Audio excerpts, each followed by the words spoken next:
अस्सलाम वालेकुम everyone. Last video में हमने ऑर्डर 1 रूल 7 तक क्लियर कर लिया था। अब हम उससे थोड़ा सा आगे चलते हैं। ऑर्डर 1 एंड रूल 8 को आज हम स्टार्ट करते हैं। ऑर्डर 1 रूल 8 बहुत इजी है और उसको समझने के लिए आप एक केस कंसीडर करें।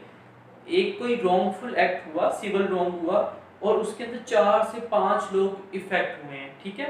अब उनमें से 4 से 5 लोग हैं, उनमें से कोई एक जो है उन सब के बिहाफ पे केस लड़ना चाहता है। तो क्या इसकी कोई प्रोविजन हमारे लॉ में है, इसकी कोई इजाज़त दी जाती है?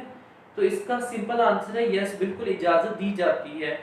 उन चारों पांचों के बिहाफ पे अगर कोई एक केस करना चाहता है या फिर डिफेंडेंट साइड पे 4-5 लोग हैं, उनमें से कोई एक ही आगे आना चाहता है तो कोर्ट से वो परमिशन ले सकता है और जो डिग्री दी जाएगी, जो फाइनल जजमेंट आएगा वो उन सब के लिए होगा, ठीक है, दोनों साइड पे।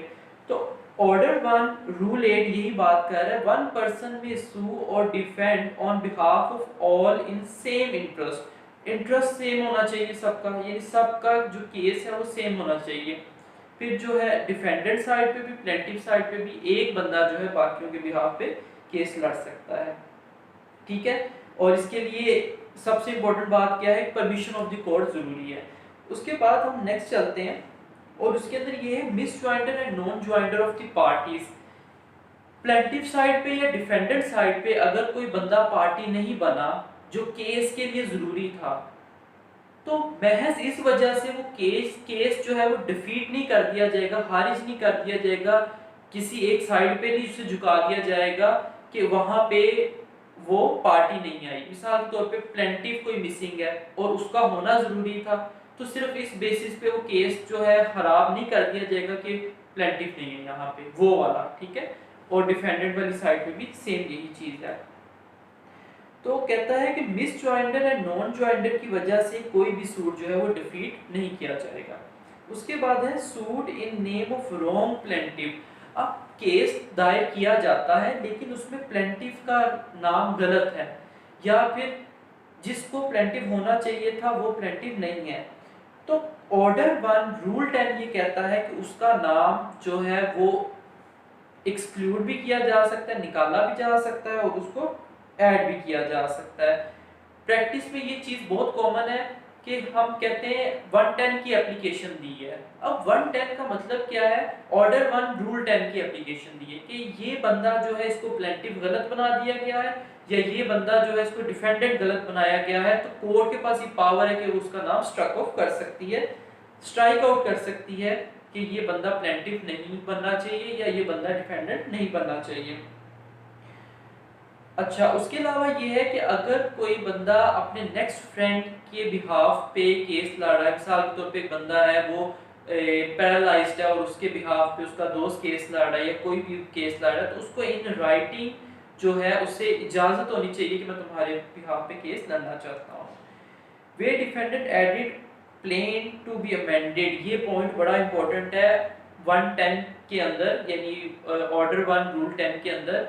जब कोई डिफेंडेंट नया ऐड किया जाएगा तो प्लेंटिफ की ये जिम्मेदारी है कि वो प्लेंट को अमेंड करे, जिस तरह कोर्ट उसको कहती है कि इसको अमेंड करो। उसके बाद समन्स उसी तरीके से भेजे जाएंगे जैसे भेजे जाते हैं, यानी नए डिफेंडेंट को समन भी भेजे जाएंगे और प्लेंट की एक कॉपी जो है, अमेंडेड प्लेंट की एक कॉपी जो है वो नए डिफेंडेंट को भेजी जाएगी। क्लियर हो गया? ये 110 जो है ये बड़ा इंपॉर्टेंट है।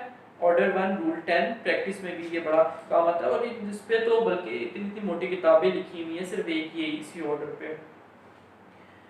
अच्छा, उसके बाद 111 ऑर्डर 1 रूल 11 कहता है कंडक्ट ऑफ सूट। तो कोर्ट जो है वो प्रोसीडिंग जैसे उसको बेहतर लगती है वो उस तरह से चला सकती है। बिल्कुल छोटा सा रूल था। रूल 12 कहता है appearance of one of several plaintiff और डिफेंडेंट फॉर अदर। 4-5 प्लेंटिफ्स के नाम है प्लेंट के अंदर और डिफेंडेंट्स के नाम है। अब प्लेंटिफ साइड पे भी कोई एक बंदा आगे आ सकता है, डिफेंडेंट साइड पे भी एक बंदा आगे आ सकता है और जो फाइनल डिक्री होगी वो सबके लिए होगी, जो जो भी थे।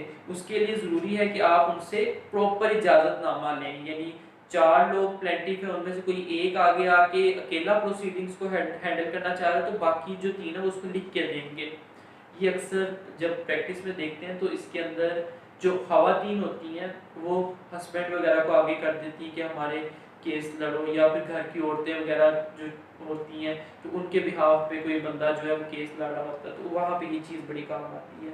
उसके बाद लास्ट हमारा रूल है rule 13, objection as to non joinder और मिस ज्वाइंटर।